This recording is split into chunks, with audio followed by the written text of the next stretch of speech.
अपनी बालकनी में खड़ी सौम्या खोई खोई कुछ सोच रही थी। अंदर आ जाओ ना। उसके घर के अंदर से आवाज आती है। तब भी सौम्या काले अंधेरे में खड़ी होकर न जाने किसका इंतजार कर रही थी।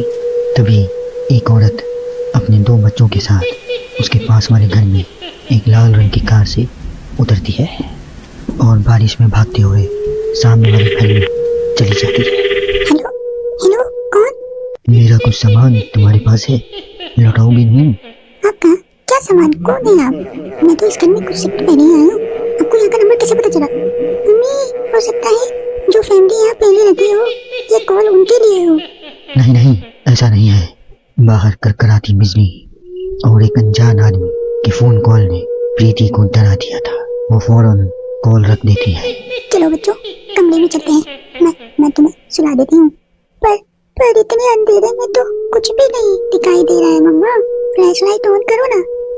फ्लैश लाइट ऑन करती है, जहाँ उसे ऊपर जाने की सीढ़ियाँ दिखती हैं और चारों तरफ सफेद कपड़ों से ढके फर्नीचर थे। तभी प्रीति की 3 साल की बेटी उससे कहती है, मम्मा, घोस्ट। नो माय लव, ये तो व्हाइट क्लोथ्स है। चलो ऊपर, मम्मा आपको स्टोरी सुनाएगी। सुनिए ना आपको स्टोरी। चलो चलो चलो, जल्दी चलो। प्रीति अपनी छोटी बेटी को अपनी गोद में उठाती है और अपने बेटे के साथ सीढ़ियाँ चढ़ना शुरू करती है।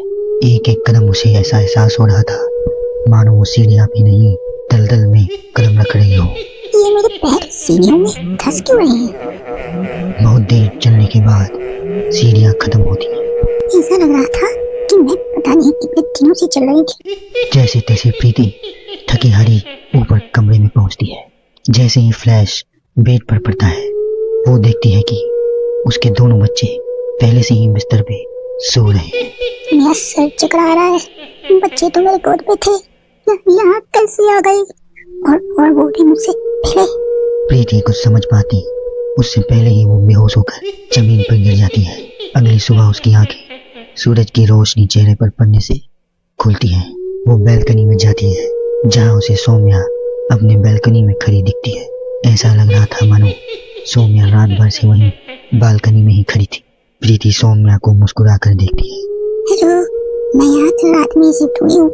मेरे हस्बैंड का यहाँ ट्रांसफर हुआ है। आसपास कहीं घर ही नहीं मिला, इसलिए 40 किलोमीटर दूर ये घर यहाँ पे लेना पड़ा। आप यहाँ कब से हैं? पता नहीं, साल हो गए हैं, यहाँ कोई आया ही नहीं। पर अब तुम आ गई हो ना, तो थोड़ी राहत सी लगेगी। आओ ना घर पे। हाँ, क्यों नहीं, मुझे भी कंपनी मिल जाएगी। वैसे ना, कल रात मैंने यहाँ कुछ अजीब महसूस किया। मैं आकर बताती हूँ, ठीक है? प्रीति सौम्या से मिलने उसके घर की ओर जाती। कल रात की घटना उसके दिमाग में ऐसी बैठ गई थी कि वो मनी मन कुछ बड़बड़ा रही थी। वो वहाँ पहुँचती है और पिछली रात के इंसिडेंट के बारे में उसको बताती है। ये तो कुछ भी नहीं है, ऐसे कई सारे इंसिडेंट्स वहाँ हो चुके हैं और रोज कुछ ना कुछ होता ही है। मेरी एक फ्रेंड सुरभि वहाँ रहने आई थी। वो अपनी कार में बैठे नई ठिकाने की ओर जा रही थी और खुद से बड़बड़ा रही थी। ये सिविल इंजीनियर्स की लाइफ में बड़ी मुश्किल होती है, जंगल झाड़ियों में रहना पड़ता है। उफ। कार एक घर के पास रुकती है। दीजिए मैडम, हम आ गए हैं। आपको कुछ जरूरत पड़े तो मुझे कॉल कीजिएगा, मैं यहीं बगल वाले घर में ही हूँ। सुरभि घर के अंदर जाती है। डाइनिंग टेबल पर पहले से ही खाना रखा हुआ था, पानी का ग्लास भी, टीवी भी ऑन था। ऐसा लग रहा था कि मानो अभी भी यहाँ कुछ था और है भी। चलो, कंपनी अच्छी है, सब अरेंजमेंट्स मेरे आने के पहले ही कर दिया है। सुरभि खाने की टेबल पर बैठती है, जहाँ 5 लोगों का खाना परोसा हुआ था। ये 5 प्लेट पता नहीं किसके लिए सर्व कर दिया है। हाँ जी है। सुरभि अपने प्लेट से खाना शुरू करती है और उसी वक्त बाकी 4 प्लेटों से भी खाना गायब होने लगता है।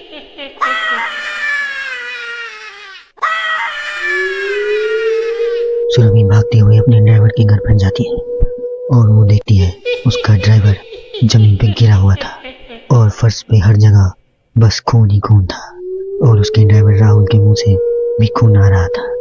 मैम, यहाँ पे आत्माएं रहती है और वो आपको भी नहीं छोड़ेंगी। ये कहते कहते ही राहुल दम तोड़ देता है और सुबह के 11 बजे ही चारों तरफ अंधेरा छा जाता है। चारों तरफ से अजीबोगरीब आवाजें आने लगती हैं। अम्मी,